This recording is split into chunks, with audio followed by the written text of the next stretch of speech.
ಆಡೋ ಭಾಷೆಗೊಂದು ನೀಡೋ ಮಾತಿಗೆಂದು ಶೋಭೆ ತರುವ ಜೀವನ. ನಿನ್ನ ಕುಲವು ಎಂದು ನಗುತ್ತಿರಲಿ, ನಮ್ಮ ಆಯಸಲ್ಲದ ಭಾಗ ನಿಂದಿರಲಿ.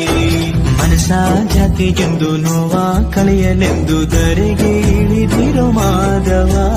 ನೀನು ಹರಸಿದರೆ ಮಳೆ, ಬೆಳೆಯ ಕೊಡುಗಳು ಈಳೆ. ಭೇದ ಭಾವವೇ ತಿಳಿಯದಿರೋ ತಾಯಿಯ ಮನಸ್ಸು ನಿಂದು ದೊರೆ. ಪಾಪ ಕರ್ಮವ ಕಳೆದು ಬಿಡು,